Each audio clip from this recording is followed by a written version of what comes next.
Bismillahirrahmanirrahim. Assalamualaikum warahmatullahi wabarakatuh. Kaifa halukunna jami'an? Alhamdulillah. Semoga kita semua selalu diberikan kesehatan dan perlindungan Allah Subhanahu wa taala. Amin. Pelajaran kita kali ini adalah akidah. Sebelum belajar, marilah kita berdoa agar ilmu yang kita dapatkan bisa bermanfaat di dunia maupun di akhirat. Bismillahirrahmanirrahim. Allahumma razuqna fahman nabiyyin wa hifzal mursalin wa ilhamal malaikatil muqarrabin birahmatika ya arhamar rahimin.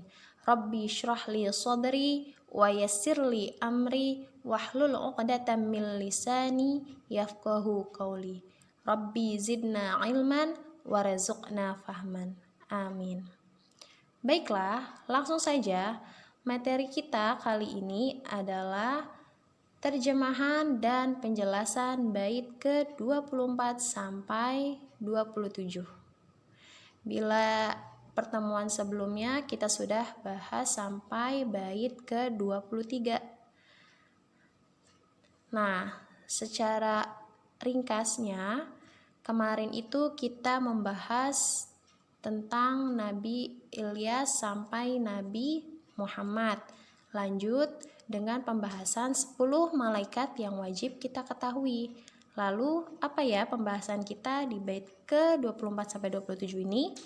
Baiklah, kita mulai. Sebelumnya, seperti biasa, kita baca dulu yuk syair Aqidatul Awam bait ke-24 sampai ke-27. Arba'atun min kutubin tafsiluha Tauratun Musa bil huda tanziluha Zaburu Dawuda wa Injilu ala Isa wa Furqanu ala khairil mala wa suhuful khalili wal kalimi fiha kalamul hakamil alimi wa kullu ma atabihir rasulu fahaqquhu taslimu wal qabulu. Yaitu nada pertama.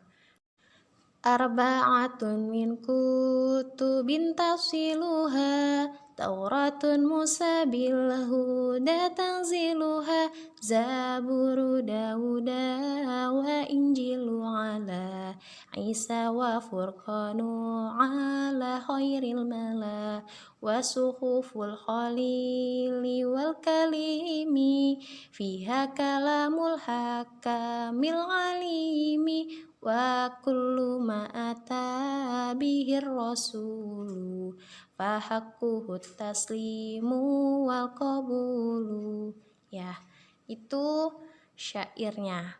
Nah, lanjut ke terjemahannya. Di sini Ustazah sudah langsung menuliskan terjemahannya, tapi Ustazah bacakan juga ya.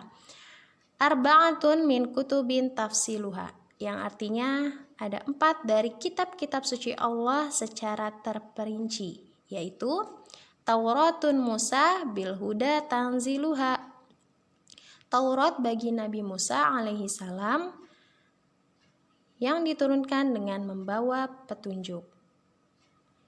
Bait ke-25, Zaburu Dawuda wa Injilu ala, Zabur bagi Nabi Daud alaihi salam dan Injil bagi Isa wa Furqanu ala khairil mala, bagi Nabi Isa alaihi salam dan Al-Furqan bagi sebaik-baiknya kaum. Nah, Al-Furqan di sini yang dimaksud adalah kitab Al-Qur'an ya. Bagi sebaik-baiknya kaum yang dimaksud adalah umatnya Nabi Muhammad sallallahu alaihi wasallam. Bait ke-26, wasuhuful khalili wal kalimi, dan lembaran-lembaran suhuf suci yang diturunkan untuk Al-Khalil dan Al-Kalim, fiha kalamul hakamil alimi, yang mengandung perkataan dari yang maha bijaksana dan maha mengetahui. Al-Khalil di sini yang dimaksud adalah Nabi Ibrahim alaihi salam, sedangkan Al-Kalim yang dimaksud di sini adalah Nabi Musa alaihi salam. bait yang terakhir atau bait ke-27 yang kita bahas kali ini, wa kullu ma ata bihir rasul, segala sesuatu yang disampaikan oleh Rasul, fahaqquhu taslimu wal qabulu, maka kewajibannya adalah meyakini dan menerimanya. Nah, untuk kalian, Ustazah harap langsung dicatat di buku tulis masing-masing ya, seperti biasa terjemahannya. Baiklah, kita lanjut ke penjelasannya. Bait ke-24. Nah, bait ke-24 ini tadi dibahas adalah arba'atun min kutubin tafsiluha Tauratun Musa bil huda tanziluha. 4 dari kitab-kitab suci Allah secara terperinci adalah Taurat bagi Nabi Musa alaihissalam yang diturunkan untuk membawa petunjuk. Nah, iman kepada kitab Allah Subhanahu wa taala adalah percaya dan meyakini bahwa Allah Subhanahu wa taala telah menurunkan beberapa kitab kepada para rasulnya untuk dijadikan pedoman hidup manusia, ya. Jadi yang terkandung dari penjelasan bait ke-24 adalah kita harus mengimani kitab-kitab Allah, ya. Kemudian yang kedua adalah beriman kepada kitab Allah Subhanahu wa taala mencakup 3 perkara, ya. Ada 3 perkara untuk beriman kepada kitab Allah Subhanahu wa taala. Yang pertama, percaya bahwa kitab-kitab itu benar-benar diturunkan oleh Allah Subhanahu wa taala. Nah, kalau memang kalian benar-benar percaya atau beriman kepada kitab-kitab Allah, yang paling pertama ditanamkan adalah kita harus yakin bahwa kitab Al-Qur'an itu memang benar-benar diturunkan oleh Allah Subhanahu wa taala melalui wahyu malaikat Jibril, ya. Nah, begitupun kitab-kitab sebelumnya, sebelum Al-Qur'an seperti Taurat, Zabur, Injil. Nah, itu harus kita percaya juga bahwa memang kitab-kitab itu diturunkan oleh Allah. Jadi kalau misalkan kita masih meragukan dari mana sih Al-Qur'an itu, nah itu bisa jadi keimanan kita belum 100% terhadap percaya dengan kitab-kitab Allah. Yang kedua, beriman bahwa Allah Subhanahu wa taala telah menurunkan beberapa kitab yang wajib diketahui, yakni Al-Qur'an, Injil, Taurat, dan Zabur. Jadi kita harus percaya juga nih, nggak cuma percaya sama Al-Qur'an yang memang menjadi kitab terakhir atau penyempurna ajaran sebelumnya, tapi kita juga harus percaya bahwa Allah lebih dulu pernah menurunkan kitab sebelum Al-Qur'an seperti Injil, Taurat, dan Zabur. Nah, yang ketiga, mempercayai kepada berita-berita dan ajaran yang terdapat di dalam kitab-kitab tersebut. Jadi di dalam Al-Qur'an pasti ada ajaran kan. Nah, ajaran-ajaran itu harus kita percayai. Oh, memang di dalam Al-Qur'an ini kita dilarang mencuri, contohnya di dalam Al-Qur'an ada ayat tersebut, atau ayat-ayat hukum lainnya tentang syariat, tentang ajaran dan yang bisa dijadikan pedoman bagi hidup kita, itu harus kita percayai. Termasuk juga kisah-kisah Nabi, ya, kisah-kisah Nabi di dalam Al-Qur'an juga banyak dan itu harus kita percayai juga. Bahkan bukan hanya kisah Nabi seperti kisah Ashabul Kahfi dan masih banyak kisah lainnya di dalam Al-Qur'an yang terkandung, itu harus kita percayai. Dan selain itu, kitab-kitab sebelumnya pun harus kita percayai bahwa memang berisinya itu ada tentang berita-berita, ada zikir-zikir, ada ajaran-ajaran, itu harus kita percayai juga. Ya, jadi ada 3 perkara yang wajib kita yakini ketika kita beriman kepada kitab-kitab Allah Subhanahu wa taala. Lanjut. Adapun kitab-kitab Allah tersebut yang wajib diimani itu ada 4, ya. Yang pertama di bait ke-24 ini, yang pertama disebutkan adalah kitab Taurat. Nah, kitab Taurat ini diturunkan kepada Nabi Musa alaihissalam ketika sedang bermunajat di Bukit Tursina atau Gurun Sinai. Nah, isinya apa aja sih? Isinya itu adalah hukum-hukum syariat dan akidah tentang kepercayaan yang benar. Nah, Taurat itu berdasarkan dari bahasa Ibrani, memiliki pengertian atau definisi yaitu undang-undang, syariat, atau peraturan. Nah, jadi Taurat ini dari bahasa Ibrani ya, yang artinya undang-undang, syariat, atau peraturan. Menurut buku Pelajaran Agama Islam yang ditulis oleh Profesor Dr. Hamka, mantan Ketua MUI, kitab Taurat itu mempunyai 10 ajaran, 10 hukum pokok yang harus dijalankan. Ya, jadi isi kitab Taurat ini apa aja menurut Profesor Dr. Hamka? Yang pertama, mengakui keesaan Allah Subhanahu wa taala. Nah, isi yang pertama ajarannya adalah bertauhid, ya kan? Tauhid, mengakui keesaan Allah Subhanahu wa taala. Yang kedua, larangan menyembah patung dan berhala karena Allah tidak dapat diserupai dengan makhluk-makhluknya. Ya, jadi sangat-sangat dari awal kitab pertamanya aja tuh Taurat itu melarang menyembah patung, ya kan? Jadi kalau misalkan kita mempercayai benda-benda makhluk lain itu bisa jadi syirik, ya kan, karena Allah itu tidak dapat diserupai dengan apapun makhluknya. Yang ketiga, larangan menyebut Allah dengan sia-sia. Jadi nggak boleh menyebut Allah itu sembarang tempat, terus untuk hal-hal yang negatif gitu ya, harus menyebut Allah itu dengan zikir, dengan berdoa, dengan ya yang wajarnya. Yang keempat, memuliakan hari Sabtu. Nah, kenapa sih hari Sabtu ini dimuliakan?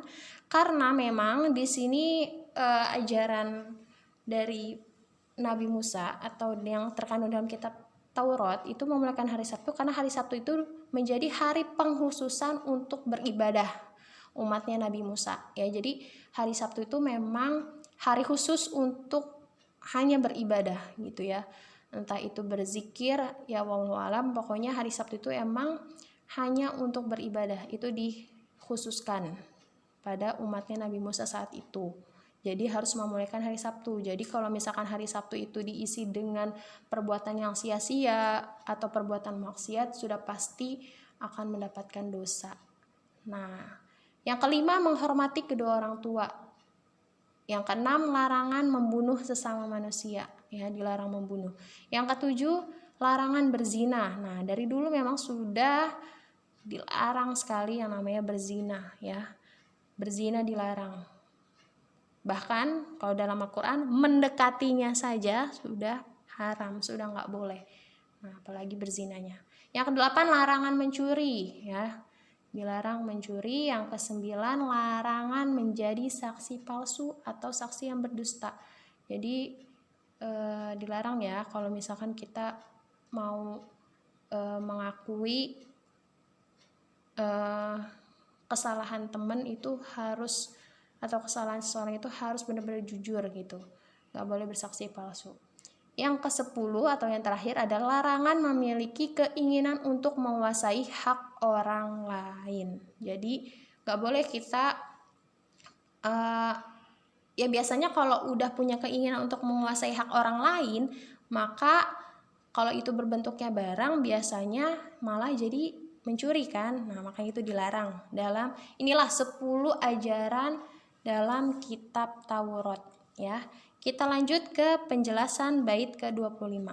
Yang bait ke-25 ini adalah lanjutan dari kitab-kitab Allah yang diturunkan setelah kitab Taurat, yaitu dua, ada kitab Zabur. Kitab Zabur itu diturunkan kepada Nabi Daud alaihissalam yang isinya itu doa-doa, zikir, nasihat, dan hikmah-hikmah. Di dalamnya tidak terdapat hukum syariat. Kenapa sih kitab Zabur ini nggak ada hukum syariat di dalamnya, ajaran hukum syariat? Karena Nabi Daud diperintahkan untuk mengikuti syariat Nabi Musa alaihissalam. Nah, jadi kenapa? Karena ya masih mengikuti ajarannya atau syariatnya Nabi Musa. Zabur dalam bahasa Arab dikenal dengan sebutan mazmur, jamaknya mazamir, dan dalam bahasa Ibrani disebut mizmor yang artinya nyanyian rohani yang dianggap suci. Jadi dalam kitab Zabur ini isinya itu hanya doa-doa, zikir, terus nasihat dan hikmah-hikmah aja. Kalau syariatnya masih sama mengikuti Nabi Musa. Ya, bahkan doa-doa atau zikir yang dimaksud dalam kitab Zabur ini berupa nyanyian-nyanyian, ya, nyanyian-nyanyian rohani, ya. Jadi dalam kitab Zabur itu isinya hanya itu.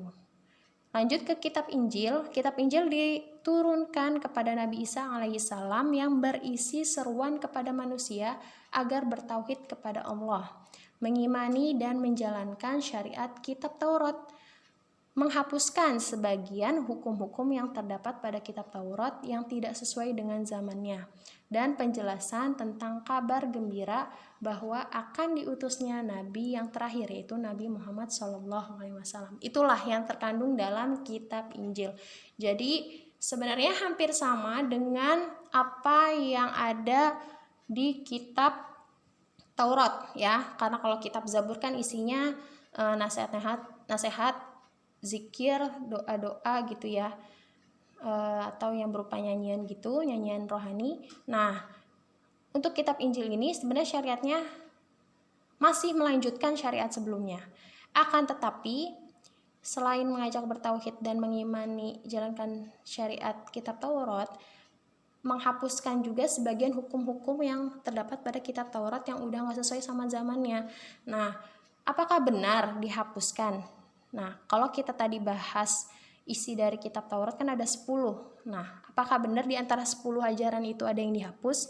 Nah, jawabannya adalah bukan benar-benar menghapuskan ya, akan tetapi menyempurnakan, lebih tepatnya menyempurnakan ajaran sebelumnya, ajaran yang ada di kitab Taurat dari 10 ajaran tersebut. Karena 10 ajaran tersebut yang gak bakalan bisa dihapuskan, memang itu yang harus menjadi pegangan bagi semua umat manusia saat itu. Dan kitab Injil turun ini untuk menyempurnakan ajaran sebelumnya. Nah, kenapa disempurnakan? Karena kalau di kitab Taurat itu ketika seseorang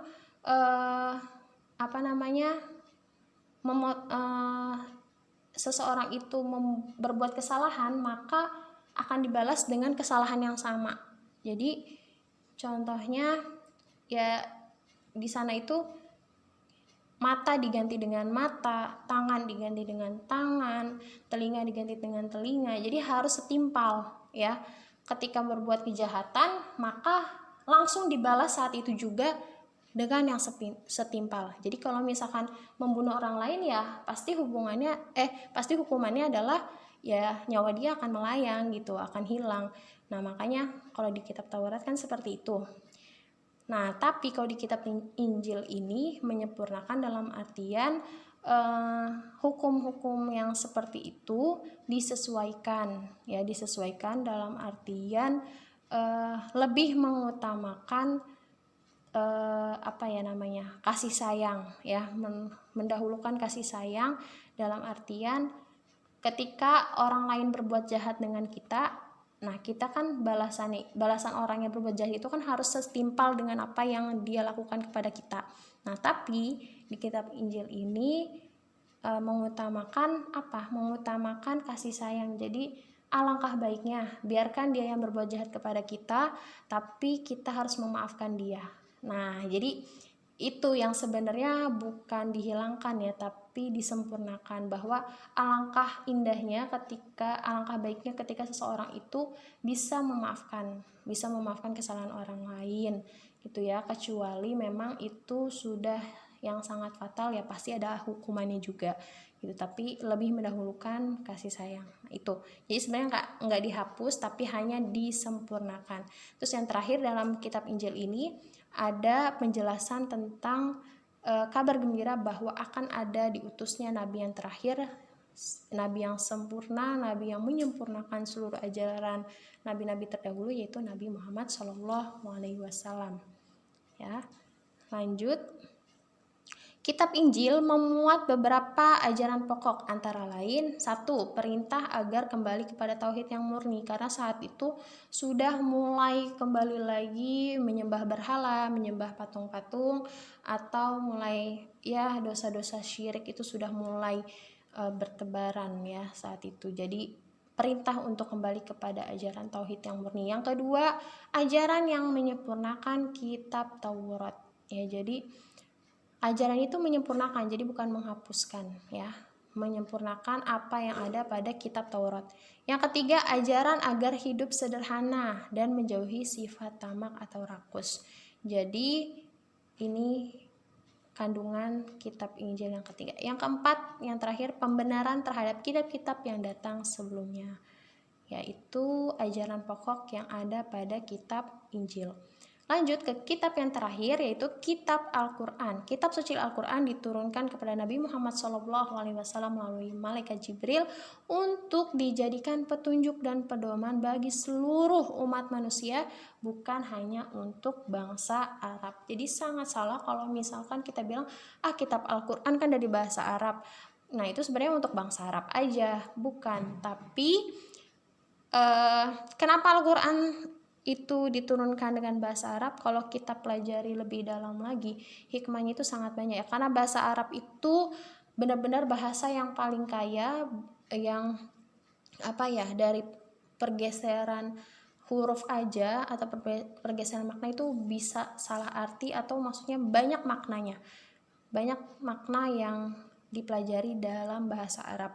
Nah, jadi ya kitab Al-Quran diturunkan kepada bangsa Arab karena memang kebetulan juga saat itu bangsa Arab sedang mengalami masa jahiliyah ya, masa jahiliyah yang sangat-sangat, sehingga diutuslah ya. Kan biasanya kapan sih nabi itu diutus, atau kenapa bisa diutusnya seorang nabi di bangsa itu atau di tempat itu? Karena biasanya itu sudah mulai terjadi atau ada kemungkaran di situ, atau maksiat merajalela, makanya Allah utus nabi di situ ya. Nah, salah satunya saat itu bangsa Arab sedang mengalami masa jahiliyah, maka Nabi Muhammad SAW diutus ya. Jadi kitab Al-Quran bukan hanya untuk bahasa Arab, tapi semua umat manusia bahkan ya. Lanjut, secara keseluruhan kandungan Al-Quran meliputi hal-hal berikut. Yang pertama, pembahasan mengenai prinsip-prinsip akidah, keimanan ya. Yang kedua, pembahasan yang mengangkat prinsip-prinsip ibadah dan muamalah. Jadi di dalam Al-Quran itu tidak hanya yang mengandung akidah saja ajarannya, tapi juga tentang ibadah dan muamalah. Yang ketiga, pembahasan yang berkenaan dengan prinsip-prinsip syariat ya. Jadi segala sesuatu yang menyinggung prinsip syariat itu ada di dalam Al-Quran.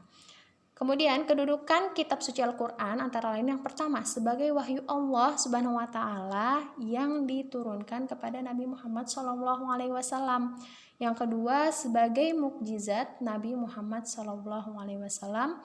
Yang ketiga sebagai pedoman hidup manusia agar tercapai kebahagiaan di dunia dan akhirat. Yang keempat sebagai sumber dari segala sumber hukum Islam ya. Jadi inilah kedudukan kitab suci Al-Quran.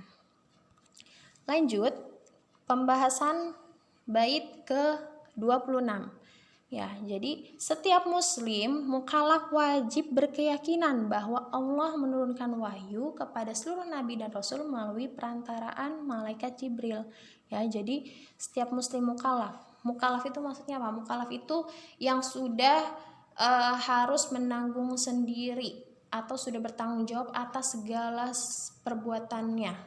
Mukallaf itu sudah akil, sudah balik ya. Jadi setiap muslim mukallaf yang akil, yang balik, itu wajib berkeyakinan ya bahwa wahyu Allah itu yang diturunkan kepada Nabi melalui perantara malaikat Jibril. Yang kedua, wahyu-wahyu tersebut ada yang ditulis oleh Nabi atau Rasul yang menerima langsung, dan ada yang tidak tertulis ya.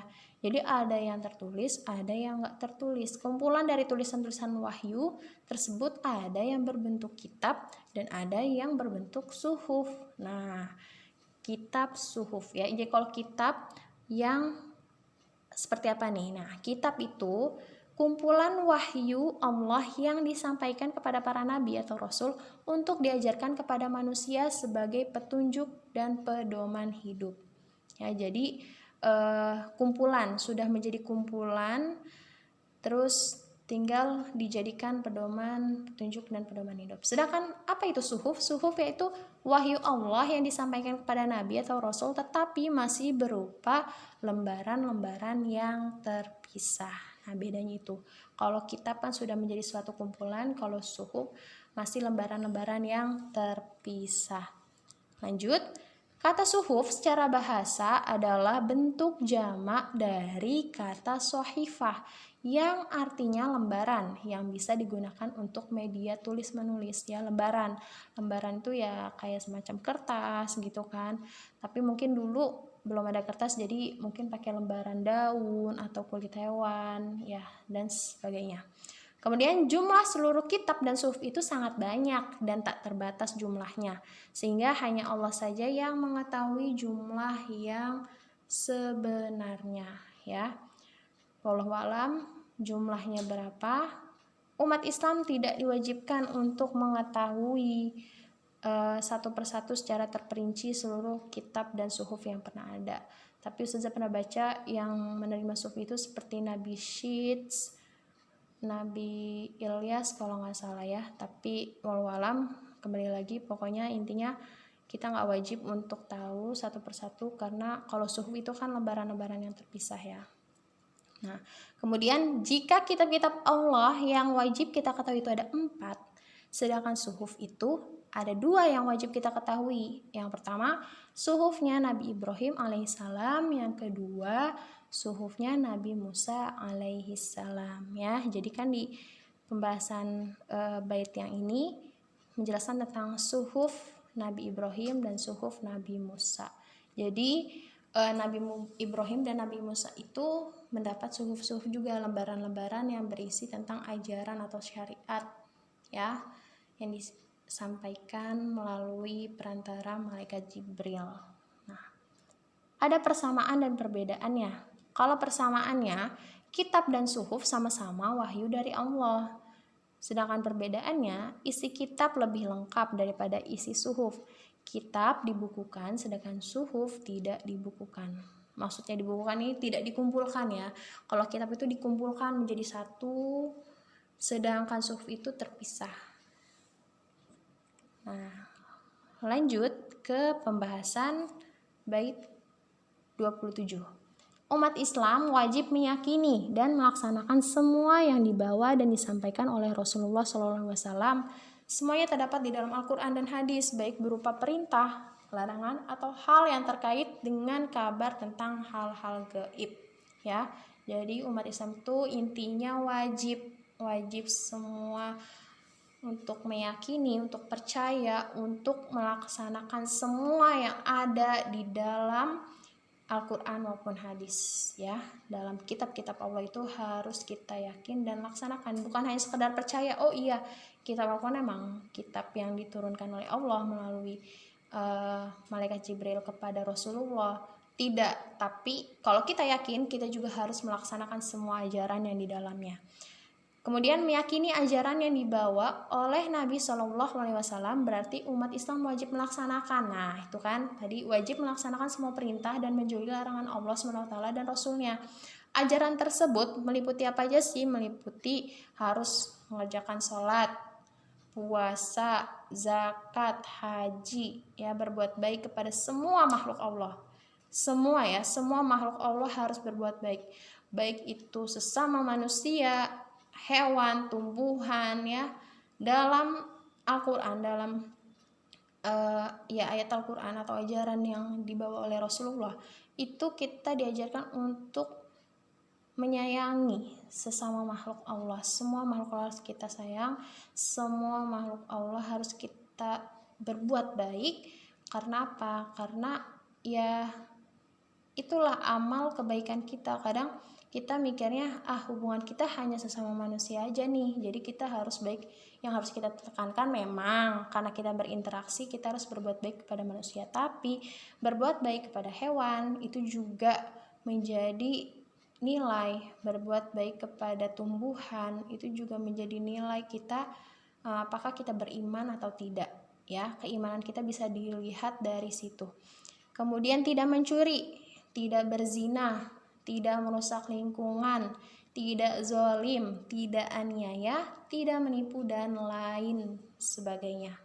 Itu adalah upaya untuk melaksanakan ajaran Islam secara sempurna atau Islam kafah ya. Jadi kalau kita ingin menjadi seorang muslim atau melaksanakan Islam secara kafah, secara sempurna, yaitu tadi harus melaksanakan semua ajaran yang terkandung dalam kitab Allah, yaitu Al-Quran ya.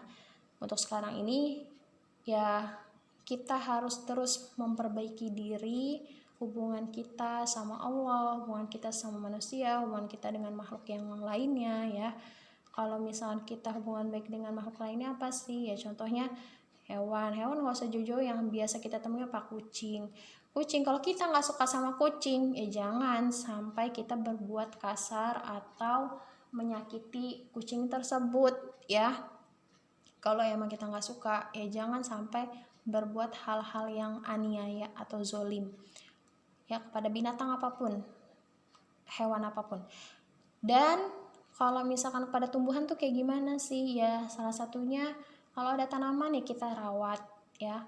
Kemudian dengan sebenarnya tanaman itu ya contohnya ya hutan di Indonesia ini sangat banyak, tapi sayangnya banyak sekali orang yang zolim terhadap hutan kita.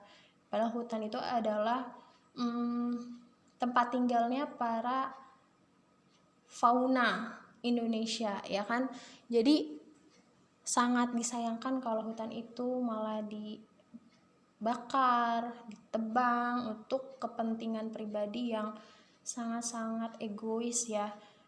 Ya pokoknya intinya kalian nanti kalau jadi pemimpin masa depan harus memerhatikan bukan hanya makhluk Allah sesama manusia aja, tapi juga itu tadi.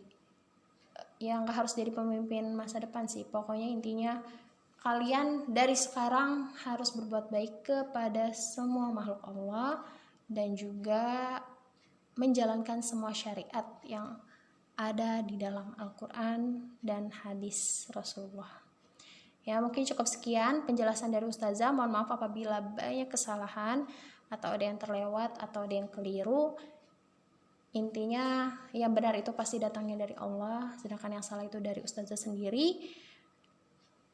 Wallahu a'lam bishawab. Wassalamualaikum warahmatullahi wabarakatuh.